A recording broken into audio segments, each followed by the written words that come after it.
అనుకూలము ప్రతికూలము రెండు మాటలు లేవు. మోక్షగుండం విశ్వేశ్వరయ్య గారి గురించి తెలియని వాళ్ళు ఉండరు. మహానుభావుడు. భారతదేశంలో సాంకేతిక రంగమునందు ఒక మహర్షి సదృశుడు. అటువంటి మోక్షగుండం విశ్వేశ్వరయ్య గారి చరిత్ర మీరు ఎప్పుడన్నా చదివితే తెల్లబోతారు. 13వ ఏట తండ్రి చనిపోయారు. ఆయనకి ఈ సాంకేతిక విద్య ఇంజనీరింగ్ చదువుకోవాలి అని కోరిక. మైసూరులో మేనమామ గారి ఇంటికి వెళ్ళారు. చదువుకోవడానికి, స్కూల్లో చదువుకోవడానికి కూడా డబ్బులు లేవు. చదువుకోవాలి అంతే ఆయన లక్ష్యం. ఆ లక్ష్యం కోసం మోక్షగుండం విశ్వేశ్వరయ్య గారు పడినటువంటి శ్రమ చదివితే అసలు ఇలా ఎలా చేశారనిపిస్తుంది. ప్రతిరోజు తన ఇంటి నుంచి 10 మైళ్ళ దూరం నడిచి ఒక మంత్రి గారి ఇంటికి వెళ్ళి వాళ్ళ పిల్లలకి ట్యూషన్ చెప్పేవారు. మళ్ళీ 10 మైళ్ళు నడిచి ఇంటికి వచ్చేవారు. 20 మైళ్ళు అంటే దగ్గర దగ్గరగా 25 కిలోమీటర్ల కన్నా ఎక్కువ. అంటే రోజుకి 25 కిలోమీటర్లు నడిచి ఒక పిల్లవాడు, ఇంకా హై స్కూల్ చదువు కూడా చదువుకోని పిల్లవాడు 25 కిలోమీటర్లు ప్రతిరోజు నడిచి మంత్రి గారి పిల్లలకి పాఠం చెప్పి డబ్బు సంపాదించి ఆ డబ్బుతో స్కూల్లో చదువుకుని కష్టపడి తెచ్చుకున్నటువంటి స్కాలర్షిప్తో పూణే ఇంజనీరింగ్ కాలేజ్లో చదువుకుని ప్రపంచ ప్రఖ్యాతమైనటువంటి గోల్డ్ మెడల్ సంపాదించారు. మోక్షగుండం విశ్వేశ్వరయ్య గారు సంపాదించారు అనకండి.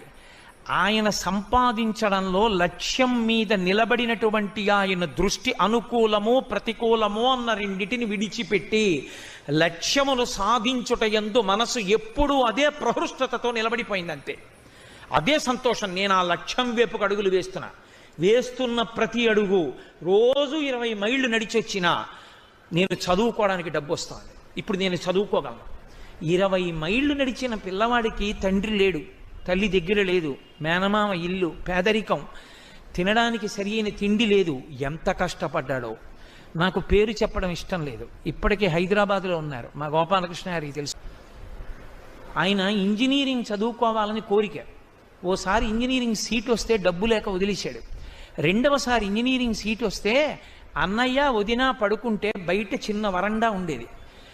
నాకు మీరు అన్నం పెట్టినా పెట్టకపోయినా వరండాలో పడుకోవడానికి అవకాశం ఇవ్వండి, ఇంజనీరింగ్ చదువుకుంటానని అడిగాడు. ఉన్నదే ముగ్గురం తిందానరా అన్నాడు మహానుభావుడు. వరండాలో పడుకునేవారు. ఒకప్పుడు ఆయన ఇంజనీరింగ్ ఫస్ట్ ఇయర్ చదువుకుంటుంటే స్కూల్లో సర్క్యులర్ వచ్చింది.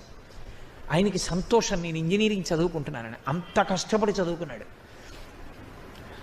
రేపు ల్యాబొరేటరీ ఉంది, అందరూ బూట్లు వేసుకు రావాలి, ఫలానా రకం షూ వేసుకోవాలి అని. ఎక్కడ కొనుక్కుంటాడు బూట్లు? ప్రిన్సిపాల్ గారి రూమ్ దగ్గరికి వెళ్ళి బయట నించున్నాడు. 6:30 అయిపోయింది, 7 అయిపోయింది, 7:30 అయిపోయింది. వరంగల్ ఇంజనీరింగ్ కాలేజీలో చదువుకున్నాడు ఆయన.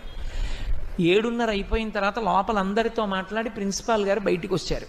బయటకు వచ్చి పిల్లాడిని చూసి ఓయ్ అని పేరు ఉచ్చరించి ఆ పిల్లవాడిని అన్నారు, ఏమి ఇక్కడి నుంచి ఉన్నావు, రాత్రి 7:30 అయినా. అతను, అయ్యా మీరు షూస్ కొనుక్కోమన్నారు రేపటి నుంచి అని వలవల ఏడిచేశాడు. ఆయనకి అర్థమైంది. నీకు డబ్బు లేదా అని అడిగారు. లేదు అన్నయ్య దగ్గర నేను వరండాలో పడుకుని చదువుకుంటున్నాను అన్నారు. రా కారిక్కో అని షూ కొనిచ్చి పిల్లవాడు హాస్టల్లో అన్నం తినడానికి ఏర్పాటు చేశారు.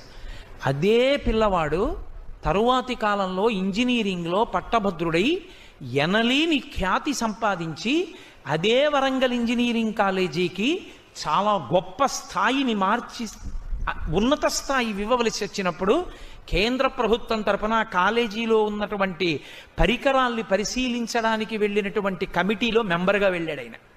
అదే కాలేజీ ముందు కారు దిగితే పూలదండ వేసి ప్రిన్సిపాల్ గారు లోపలికి తీసుకెళ్తున్నప్పుడు, గురువుగారు నా కన్నుల వెంట అశ్రుధారలు కారాయండి అని నా దగ్గర కూర్చుని ఒకనాడు చెప్పాడు. లక్ష్యశుద్ధి. నేనిది సాధించాలి. కష్టమా సుఖమా ఒకనాడు నేను అనుకున్నది అవుతాను. అప్పటి వరకు నేను ఇలా కష్టపడవలసిందే అంతే. సాన పెడితే కానీ వజ్రానికి కాంతి రాదు, పుటం పెడితే కానీ బంగారానికి మెరుపు రాదు. కర్ర లోపల అగ్ని ఉంటుంది, కర్రని కర్రతో రాపాడిస్తే కానీ నిప్పు పైకి పుట్టదు. నీరు భూమిలో ఉంటుంది, భూమిని తవ్వితే తప్ప జలపడదు. లక్ష్యమునందు శుద్ధి లేనివాడు, మనసు అనుకూలమో ప్రతికూలమో అని ఆగిపోయినవాడు కార్యమును సాధించలేడు. ఎక్కడ మనసు సంతోషముతో నిలబడుతుందో వాడికి సుఖ దుఃఖములు లేవు. వాడికి ఇది అనుకూలంగా ఉందని లేదు, ఇది ప్రతికూలంగా ఉందని లేదు. ఆ రెండూ వాడి శరీరానికి అంటితే కదూ, వాడికి ఆ పట్టింపు లోపల పట్టుకుంటే కదూ. ఏది పట్టుకోవాలి? మనస్సు పట్టుకోవాలి. బాగుంది బాగులేదు అన్న రెండు మాటలు పట్టుకోవాల్సింది మనస్సు. ఆ మనస్సు బాగుందన్న దాని మీద లేదు, బాగులేదన్న దాని మీద లేదు. తను దేని మీద దృష్టి పెట్టాలనుకున్నాడో దాని మీదే నిలబడిపోయింది ఆ దృష్టి. ఇక అనుకూలము ప్రతికూలము ఆయనకి ఎలా తెలిసాయి? ఆయనకి తెలియవు.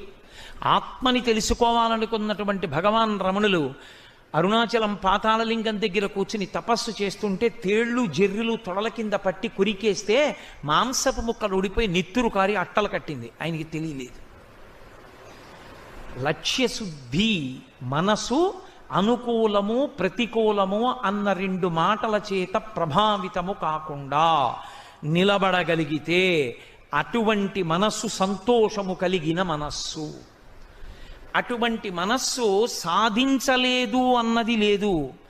అలా కాకుండా ప్రతి చిన్న విషయంలో మనసు యొక్క అనుకూలత, మనసు యొక్క ప్రతికూలత, ఈ రెండిటి దగ్గర ఆగిపోయేటటువంటి స్వభావం ఉన్నవాడు లక్ష్యములు పెద్ద పెద్దవి నోటితో చెప్పగలడేమో కానీ వాడు మాత్రము జీవితంలో ఆ లక్ష్యములు సాధించలేడు. తెల్లవారుజామున 4 గంటలకు అలారం పెడతాడు. 4 గంటలకి లేస్తాను, 4 నుంచి 7 వరకు 3 గంటలు చదివేస్తాను, 3 గంటలంటే గంటకి 25 పేజీలు చెప్పిన 75 పేజీలు చదువుతానంటాడు. అలారం కొట్టినప్పుడు దాన్ని ఇలా నొక్కేసి పడుకొని నిద్రపోయి 8 లేస్తాడు. ఎలా సాధిస్తాడు లక్ష్యం? 4 గంటలకి నిద్ర లేవలేని వాడు లక్ష్యాన్ని సాధిస్తాడా? 4 గంటలకి అలారం కొడితే ఉలిక్కిపడి లేచి తన కార్యాన్ని ప్రారంభించిన వాడు, వాడికి ఇంకా నిద్రపోదామని శరీరం కోరినా వెంటనే ఉత్సాహంతో లేచి మొహం కడుక్కుని కూర్చున్నవాడున్నాడే, వాడు కార్యమును సాధిస్తాడు. మహాత్ములు ఎవ్వరూ ఒక రాత్రికి రాత్రి తయారైన వారు కారు. మహాత్ముల జీవితాలు ఇవి పూల పాన్పులు కావు. ఎంతో కష్టపడితే, ఎంతో నలుగుడు పడితే వాళ్ళు మాత్రమే మహాత్ములు కాగలరు. లేనివారు మహాత్ములు కాలేరు. ఓర్చగలగాలి. ఓర్చడంలో ఏదో కష్టపడిపోతున్నానన్న భావన కాకుండా నీ లక్ష్యమేదో ఆ లక్ష్యమునందు నువ్వు నడుస్తున్నప్పుడు నీకు దానిలో మనసు ప్రహృష్టమై ఉండగలగాలి. అలా ఉండగలిగితే నీవు నీ లక్ష్యమును సాధించగలవు. నీకు సుఖము దుఃఖము అన్న రెండు లేవు. అలా కానంత కాలము అది దుఃఖమే. అనుకూలంగా ఉన్నా దుఃఖమే, ఎందుకంటే అది ఎక్కడ పోతుందో అని బెంగ. ప్రతికూలంగా ఉన్నా భయమే, ఎందుకంటే దానికి వాడు తట్టుకోలేడు.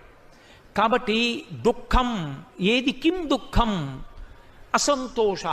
సంతోషముగా ఉండలేకపోవడమే దుఃఖము. ఇది శంకరాచార్యుల వారి యొక్క ప్రతిపాదన. ఈ ప్రతిపాదన అర్థం చేసుకున్న నాడు వ్యక్తి మనసుకి తాను లొంగడం కాదు, ఆగి వెనక్కి తిరిగి చూసి మనసుకి శిక్షణ ఇవ్వగలిగిన స్థితికి వస్తాడు. నోర్మోయ్, లక్ష్యమును సాధించవలసిందే. వ్యాపారస్తుడు తనకు అత్యంత ప్రీతిపాత్రమైన ధనాన్ని తీసి పెట్టుబడి పెట్టి వ్యాపారం చేసి డబ్బు సంపాదిస్తాడు.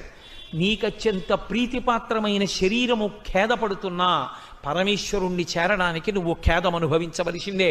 ఇందులో అనుకూలము ప్రతికూలము రెండు మాటలు కుదరవు. ఈశ్వర ధ్యానమునందు అలా కూర్చుంటానంతే.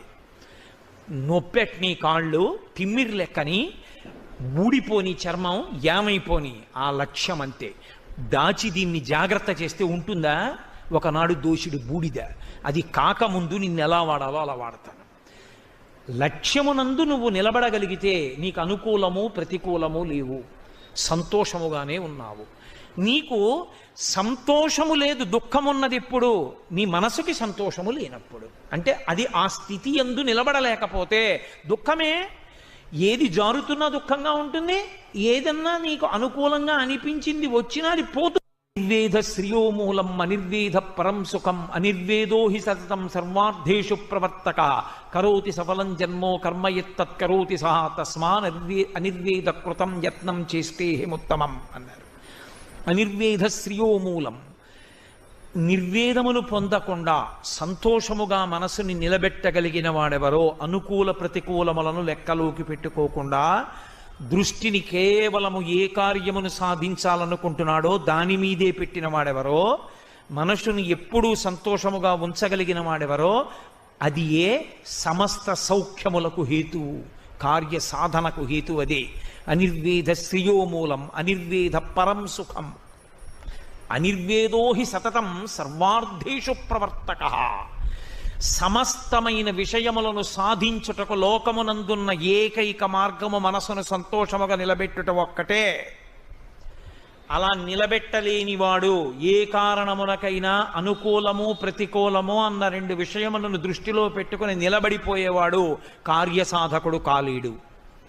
కాబట్టి అనిర్వేదో హి సతతం సర్వార్థేషు ప్రవర్తక కరోతి సఫలం జన్మో కర్మయత్తత్ కరోతి సహ తస్మాద్ అనిర్వేద కృతం యత్నం చేస్తే హిముత్తమం. కాబట్టి నేను ఈ నిర్వేదాన్ని విడిచిపెడతాను, పరమ సంతోషంతో నిలబడతాను. మళ్ళీ మనసుని పూర్వస్థితి ఎందుంచి మళ్ళీ వెతుకుతాను లంకని. మళ్ళీ వెతికారు. ఇంత వెతికిన మహానుభావుడు సీతమ్మ కనపడలేదని ఆత్మహత్య చేసుకుంటాడు. హస్తాదానో ముఖాదానో నియతో వృక్షమూలిక వానప్రస్థో గమిష్యామి హదృష్వా జనకాత్మజాం. చేతిలో పడితే తింటాను, లేకపోతే లేదు, ఇక్కడే ప్రాయోపవేశం చేస్తానన్నారు. మనస్సు అటువంటి స్థితి యందు నిలబెట్టి లక్ష్య సాధన చేసేటటువంటి గురి కలిగిన మహాపురుషులు, అటువంటి భగవద్భక్తి తత్పరులు ఎప్పుడైనా చిన్న వైక్లభ్యాన్ని పొందినా మళ్ళీ పరమేశ్వరుడే రక్ష చేస్తాడు. వెంటనే ఆయనకు ఒక ఆలోచన వచ్చింది. అసలు ఆత్మహత్య చేసుకు చచ్చిపోతాననేటటువంటి ఆలోచనే దోషభూయిష్టం. కాబట్టి జీవన్ భద్రాణి పశ్యతి, చచ్చిపోతే ఏమొచ్చింది?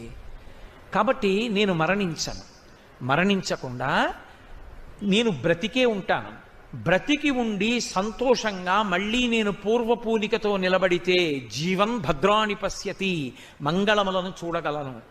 ఇప్పుడు మళ్ళీ పుంజుకున్నారు. మీకు తెలుసు, తర్వాత సీతమ్మ తల్లి దర్శనం చెయ్యగలిగారు మహానుభావుడు. ఆవిడ అనుగ్రహంతో చెయ్యగలిగారు. కాబట్టి మనిషి నిలబడడం అన్నది చాలా ప్రధానం. ఆ ఉత్సాహమును కాని మనసు కోల్పోయిందా, సంతోషమును కాని కోల్పోయిందా, లక్ష్యమునందు దృష్టి పెట్టగలిగిన స్థితి కాని పోయిందా, ఇక వాడేదీ సాధించలేడు. అందుకే కిష్కింధకాండలో లక్ష్మణస్వామి రామచంద్రమూర్తితో ఒక మాట అంటారు. రాముడు ఒకానొక నాడు విశేషమైన శోకానికి గురైపోయాడు. ఎంత గురైపోయాడంటే ఇక సీతమ్మ కనపడదు. లక్ష్మణ, నా శరీరం పడిపోతుంది, నువ్వు వెళ్ళిపోయి ఇంటికి అన్నాడు. అప్పుడు లక్ష్మణస్వామి ఒక మాట చెప్పారు. ఉత్సాహో బలవాన్నార్యా నాస్తుత్యాహత్పరం బలం స్వోత్సాహస్యాస్తి లోకేస్మిన్ నకించిదపి దుర్లభం. అన్నయ్య, ఉత్సాహమును ఉంచుకున్నవాడెవరో, మనసును సంతోషముతో నిలబెట్టి లక్ష్యము వైపుకి నడిచిన వాడెవరో వాడు సాధించగలడు. మనస్సు ఎప్పుడు విచలితమైపోతుందంటే రెండు కారణముల చేత పడిపోతుంది. ఒకటి శోకము భయము. శోకము భయము అక్క చెల్లెళ్ళు. రెండవది అసంతృప్తి. ఎక్కడ అసంతృప్తి ఉందో అక్కడ ఇక మనసు లక్ష్యము వేటికి వెళ్ళలేదు. అందుకే వ్యాప్తిం పొందక వగవక ప్రాప్తంబగు లేశమైన 10,000 తృప్తించెందని మనుదుడు సప్తద్వీపములనైన చక్కంబడునే అంటారు పోతన గారు భాగవతంలో. ఉన్నదానితో సంతోషంగా ఉండగలగడం, లక్ష్యమును సాధించుట యందు దృష్టి పెట్టి అనుకూల ప్రతికూలములను విడిచిపెట్టి లక్ష్య సాధన యందు నడవగలగడం, ఇది సంతోషం. అది లేనినాడు దుఃఖం. అది లేకపోవడమే దుఃఖము. కిం దుఃఖం? అసంతోషం. నాకొక్కటి చెప్పండి, దుఃఖము అన్న మాటకు అర్థం అసంతోషం అంటే ఏమండి మరి కలిసి వచ్చినప్పుడు సంతోషంగా ఉండదా అని మీరు నన్ను అడగచ్చు. అప్పుడు అది సంతోషమే కదా, అది అప్పుడు ఎందుకు సంతోషం కాకుండా పోయింది అంటే, మీకు ఏది కలిసి వచ్చింది అది మీ దగ్గర ఉంది అని మీరు సంతోషపడిపోతున్నారో దానికి ఒక క్రీనీడ ఉంటుంది. నేనింత ప్రేమించే వస్తువు, నేనింత ఇష్టపడే వస్తువు, ఇది నా చెయ్యి జారిపోతుందేమోనన్న బెంగ మీకు ఎప్పుడూ ఉంటుంది. అభద్రత దాన్ని అనుసరించి ఉంటుంది. అది చెట్టు కొమ్మ సూర్యుడికి అడ్డొచ్చి తప్పుకున్నట్టు అది ఉందన్న ప్రీతి, అది ఎక్కడ జారిపోతుందోనన్న బెంగ. రెండూ ఏకకాలమునందు ఉంటాయి. ఎక్కడ ప్రీతి అప్రీతి, అనుకూలత ప్రతికూలత, ఈ రెండూ మనసు మీద ప్రభావం చూపిస్తూ ఉన్నాయో అంతకాలము వాడు లక్ష్యమును సాధించలేడు. అనుకూలము ప్రతికూలము రెండు లేవు, లక్ష్యమును సాధించుట ఒక్కటే, అంతే. అలా వెళ్ళగలిగిన వాడెవరో, ఇక అనుకూల ప్రతికూలములకు లొంగకుండా ఉండగలిగిన వాడెవరో వాడే లక్ష్యమును సాధించగలడు. మీరు అందుకే చూడండి, కేవలము లక్ష్యమును సాధించుట యందు అనుకూలత ప్రతికూలత విడిచిపెట్టి వెళ్ళగలిగినటువంటి వాళ్ళని కొంతమందిని తయారు చేస్తుంటుంది ప్రభుత్వం. మీరు మొన్న చదివి ఉంటారు. వాళ్ళు గాలి, నీరు, నిప్పు, ఎండ, ప్రాణాలు, భయం ఏముండవు, లక్ష్య సాధన ఒక్కటే, అంతే. అటువంటి దృష్టి కలిగినటువంటి వ్యక్తి లక్ష్యమును సాధించగలడు. శరీర బలం కాదు, మనసు సంతోషముతో నిలబడింది. సంతోషం అంటే అనుకూల ప్రతికూలములకు అది చూడదు. అసలు ఇంకా యథార్థంగా మాట్లాడితే మనమందరం ఏది అనుకూలం అనుకుంటున్నామో అది వాళ్ళు అనుకూలం అనుకోరు. మనమందరం ఏది ప్రతికూలం అనుకుంటున్నామో అది వాళ్ళు ప్రతికూలం అనుకోరు. వాడు దాన్ని కూడా అనుకూలంగానే భావన చేస్తాడు. అది సంతోషంతో నిలబెట్టడం అన్న మాటకు అర్థం. నాకు ఇది చెప్తున్నప్పుడు ఒక విషయం జ్ఞాపకానికి వస్తుంది. అబ్దుల్ కలాం గారు భారత రాష్ట్రపతిగా ఉన్నప్పుడు వికలాంగులకు, అంటే శరీరావయవములు సరిగా లేనటువంటి వాళ్ళకి అంతర్జాతీయ స్థాయిలో క్రీడలు నిర్వహించారు. అటువంటి వాళ్ళందరూ ఆటలు ఆడుతుంటే ఒక 1000 మంది పిల్లల్ని రాష్ట్రపతి భవన్కి పిలిపించారు కలాం గారు. 1000 మంది పిల్లలు వచ్చారు. వస్తే ఆయన లోపల ఉన్నారు రాష్ట్రపతి భవన్లో. 1000 మంది పిల్లలు వచ్చారండి, అందరూ వికలాంగులు. మీరు వాళ్ళని ఉద్దేశించి 2 మంచి మాటలు చెప్పాలి అన్నారు. వెంటనే ఆయన ఆలోచించారు, ఆ పిల్లలను ఉద్దేశించి నేను మాట్లాడడం అంటే ఏం మాట్లాడాలి? అయ్యో పాపం మీకు వికలాంగులు, మీకు కాళ్ళు లేవు, చేతులు లేవు అని కాదు కదా మాట్లాడవలసింది. వాళ్ళు ఉత్సాహపడేటట్టు మాట్లాడాలి. అంటే ఇప్పుడు వాళ్ళకి ఏ శరీర దౌర్బల్యం ఉన్నదో దానిని వారు మనోబలంతో అధిగమించగలిగినట్టు మాట్లాడగలగాలి కదూ. ఆయన వెంటనే ఒక పద్యాన్ని రచన చేశారు. నేను మీకు తెలుగులో దాన్ని చెప్తాను. ఆయన బయటికి వచ్చి కాగితం తీసుకుని ఆ పద్యం చదివారు పిల్లలను ఉద్దేశించి. అందులో ఆయన అన్నారు, మీలో చాలామందికి శరీరావయవములు సరిగా లేవు, కానీ మనందరం పరమేశ్వరుని బిడ్డలం. మీకు అవయవములు, కొంతమందికి ఉండవలసిన అవయవములు ఉండవలసిన రీతిలో మీలో అందరికీ ఉండకపోవచ్చు.